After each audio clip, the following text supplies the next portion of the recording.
Nowadays, the Western media often reports that Japanese people often cheat on their partners. But cheating is part of the culture of Japan. After watching this news show, you understand why we Japanese love it.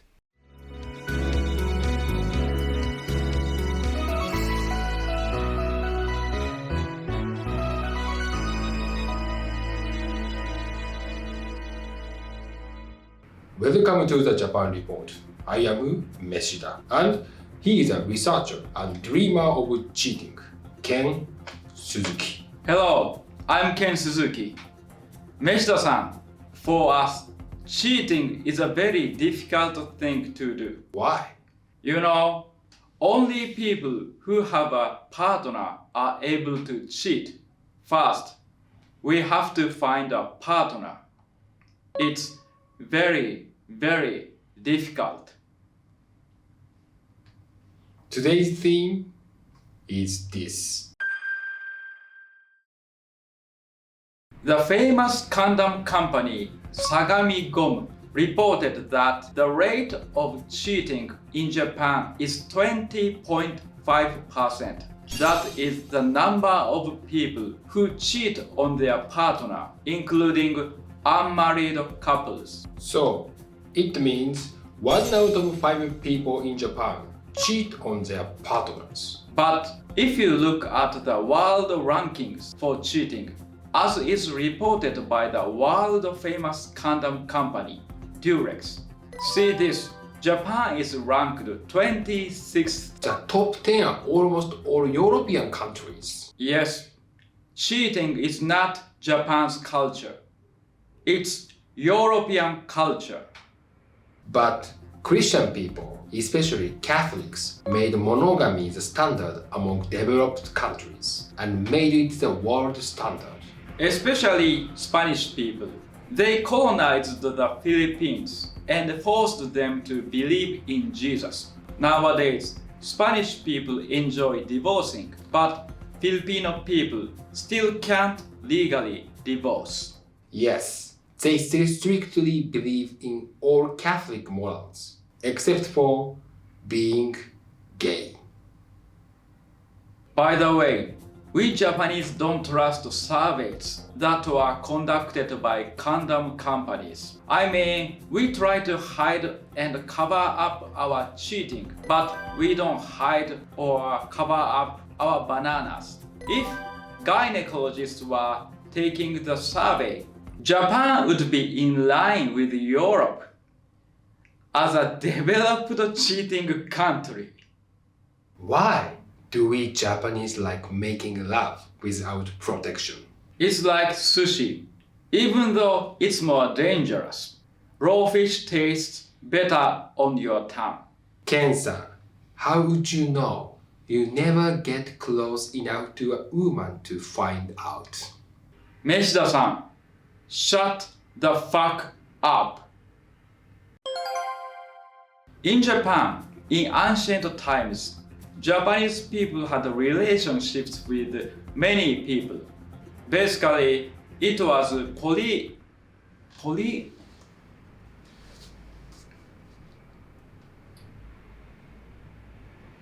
polygamous. It was polygamous. Then, in the Middle Ages, Japan became a patriarchy. The idea of marriage had changed and parents, mainly fathers, decided who their children would marry. During the time of the samurai, to protect the family, they were careful who they married them off to. So, you mean the wife was regarded as the husband's property? Yes, it's totally the opposite nowadays. Now in Japan, a husband is regarded as the wife's property, her wallet. So, at that time, you could say that marriage was totally separate to love. It was to protect the family. And nowadays, marriage is for spousal tax deductions.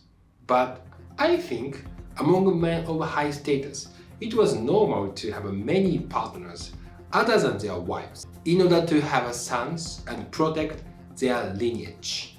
This culture has been inherited by rich men nowadays. They have a wife and some mistresses. In the Edo period, if a married woman cheated on her husband, she and the man who she hooked up with were strictly punished for adultery. So, at that time, if married men cheated their wives and had relationships with unmarried women, they were not punished. This tradition was passed down as sugar daddies. Thank you very much for watching this video. I have my Patreon page. I upload special contents, so please support us on Patreon. Thank you. But I read some history books and they said many married couples cheated on each other in the Edo period. Does that mean many people were punished at that time? Meshida-san, they are our Japanese ancestors. Of course, they created loopholes. Usually, the man who had a relationship with a married woman paid a settlement to her husband, and it was fixed. I see. So, technically, cheating was illegal, but in reality, they enjoyed it openly, kind of like how marijuana was built.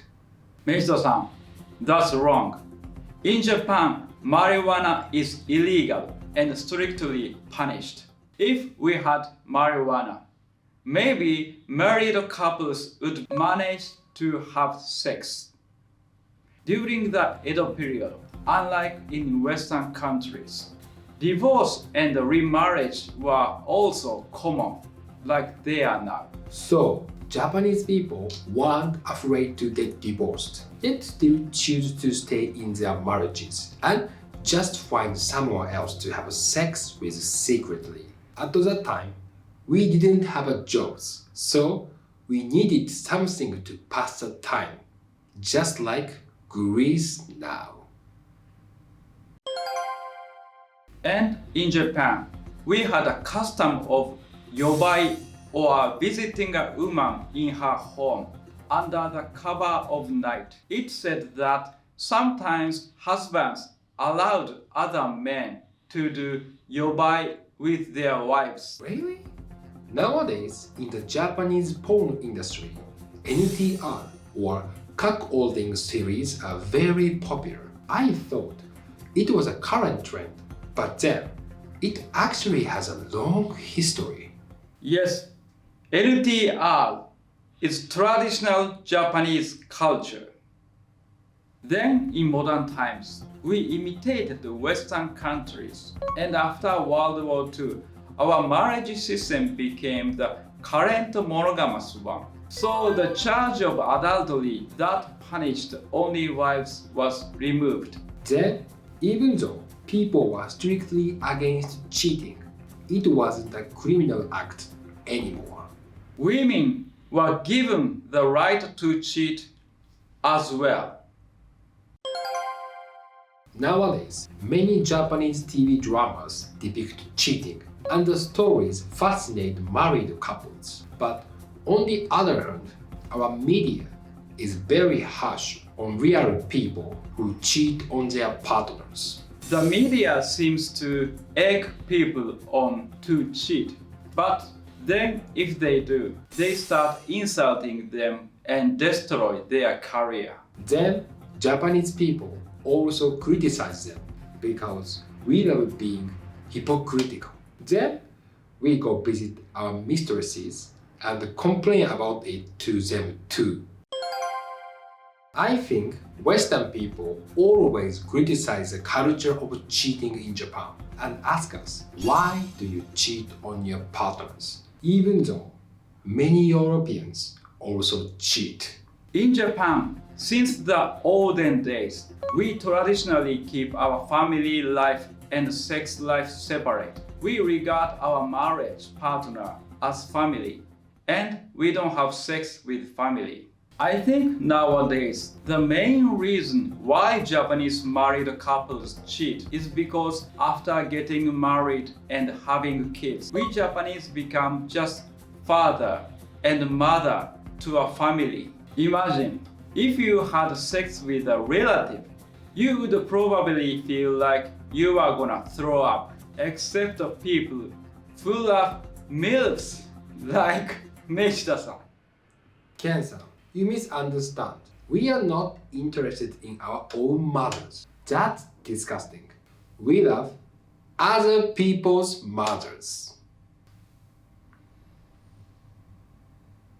So, Japanese married couples think of their partner as family. Then they never get horny for each other and stop having sex. When I was working in a company, my boss, who has 2 kids, said, if I imagine having sex with my wife, I feel like I'm gonna throw up. Yes, in Japan, that's true love. I agree. True love means becoming blood relatives. That's why for us, we can't believe Western couples continue having sex even after having kids. It seems very perverted, like incest, or like they don't understand real love. You could say, for Japanese, a sexless relationship is the ultimate form of love. Can you believe, even though they don't really talk to each other, they can live together? It's the real secret to a long and happy marriage. I think foreigners should know there is a word, islander mentality. We Japanese separate the people we know into either inside or outside our group. We try to keep our distance from people we consider to be outside, and we don't show them our real selves. On the other hand, once we see people as inside our group, we think of them as very close to us, so we treat them differently. Ken-san, I think you count me in your inside group. Sometimes you insult me, but it means you open your mind to me. Sorry, Meshida-san, you are so far away, you are not even in a group. Actually, I always talk to you in a more polite way than I really think. So, for married couples, they think you are my family. So, even if I don't say anything, you will understand because we are connected so strongly that we don't need words. We are usually wrong. On the other hand, once we recognize a friend as a part of our inside group, we show them our real selves. Then we stop being friends. That's why I won't let Meshida-san ever see my thoughts. I've thought a lot of things about you. Once you get married, your partner is your family. In Japan, we think that family is not related to sexual things, so you can't think of them as sexual partners. That's why they have sex with other people outside of the household. Yes, it's very exciting to have a relationship that feels like doing something wrong. They can enjoy an entirely new level of sexual excitement that they have never felt before getting married. You mean after getting married and starting cheating, finally, Japanese people reach their sexual peak? Yes, in that way, when it comes to their sexual life, Japanese people married to enjoy cheating. Ken-san, thank you very much for coming today. Meshida-san, thank you very much. So please subscribe to his YouTube channel. Ladies, If you are not satisfied with your husband, date me.